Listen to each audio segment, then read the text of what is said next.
Sa patalim kumapit, isang tukha, isang kahig, ang mga kamay na may bahid ng galit. Ang hari ng tundo, hari ng tundo, baka mabansagan ka ng hari ng tundo.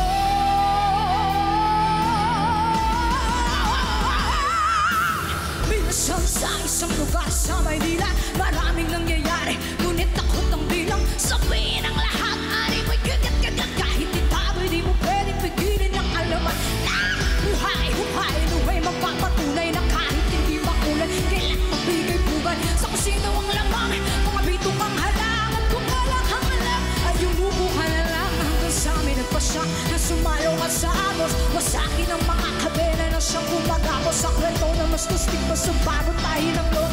Sabay-sabay nating hawin ang aming katana. Kahit sa madaling kumapit, isang makay sa kahig, ang mga kamay na may bahid ng galit kasama sa buhay namin. Ang isang maling akala na ang taliwas kong minsan ay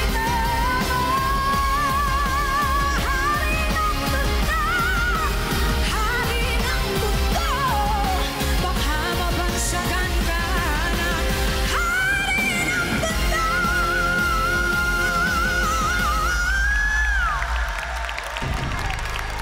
Woo! Joari!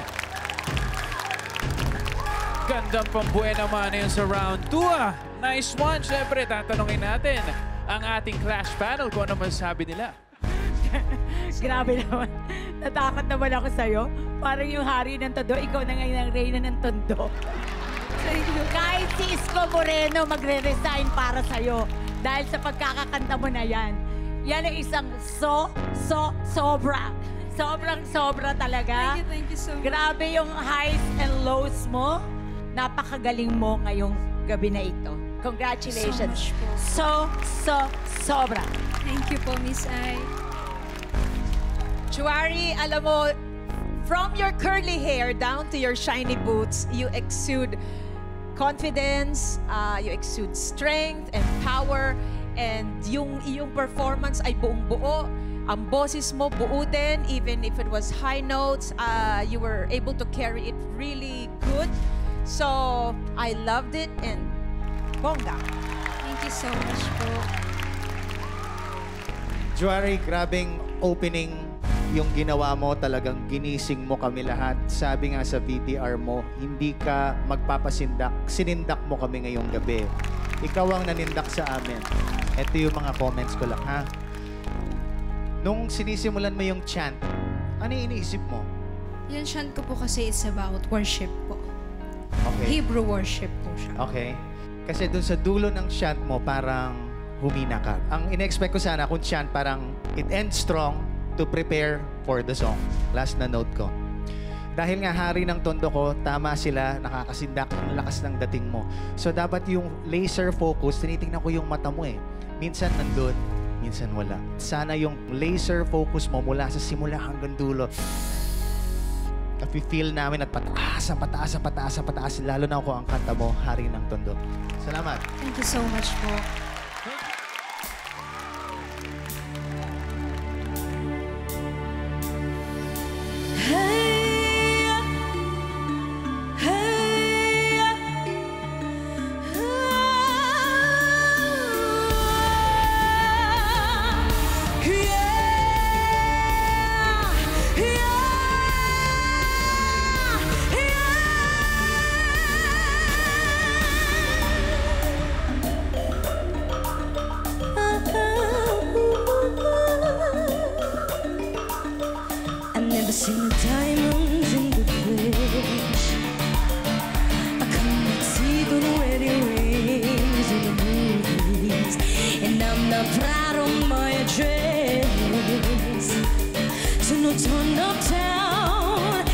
oscurece. But every song's like music, while you're shipping in a bathroom, bloodstains, smoke, gunshots, you know their room. We don't care. We're driving Cadillacs in our dreams, but everybody's like, Mr. Maybach, diamond on your tongue kiss, jet beams, island cycles in a goldish. We don't care. We are not caught up on your love affair, and we'll never be royal. It's running over blood, the kind of love just ain't for us. We crave a different kind of buzz. Let me be your love. You can call me Queen, be no baby, baby, I'll be rude. Let me leave the fantasy.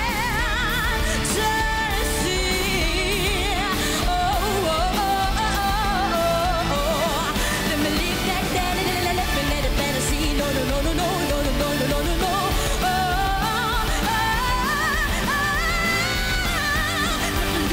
Fantasy.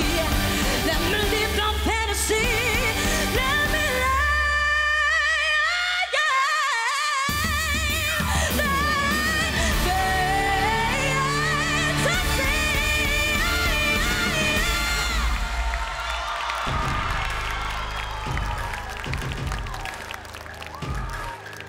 Thea! Di ba sabi mo kanina si Joanne yung tatakutan mo yung kalaban? O tignan mo, na-manifest mo tuloy. Oo nga. Pwede pa ibalik. Okay, Thea, pakinggan natin ang ating Clash Panel. Ano po masasabi ninyo? Okay, Bea, dati pa lang hanggang ngayon, pinakita mo na isa kang magaling na singer talaga. At pinatunayan mo ulit ngayon na magaling kang singer. Ang lakas din ng opening mo. Pareho kayo. Apparently may aria din. Nakakagulat. At yun din pala, each other yata parang kayo yung kinakatakutan ng isa't isa and then na-manifest nyo nga, sabi nga ni Julie. Pero ang maganda nangyari ngayon, pareho nyo binigay ang isang napakalakas na performance. Ngayon, ito yung comment ko ha. Ang galing mong mag-scatting. Kaya lang din, yung pag-pronounce mo, kailangan din clear din para ma-separate siya from the scatting. So parang iniisip ko, nag-scat ba siya o parang nagra-rap pa siya? Kasi parang chine-check ko ngayon kung naiintindihan ko ba yung lyrics or not. Nonetheless, yung pagkaawit mo ng Royals, binigyan mo ng magandang twist at isa ring napakalakas sa performance. Thank you, Bea. Sangreng-sangre ang dating ng ano mo, ng iyong pagkakakanta and ang mga layered harmonies mo ay... I'm sorry, I know everything here, okay? Ang iyong layered harmonies ay pasok na pasok. Ang iyong vocal delivery ay pasok na pasok. And you deliver it thematically. I love it, Mare. Okay. Pero para sa akin, wow. Napawaw ako sa iyong performance. Ang boses mo, buo, ang lakas ng dating. Tama nga ang sinabi mo, hindi ka magpapatalo. Talagang winner ka. Winner. Thank you, Clash Panel.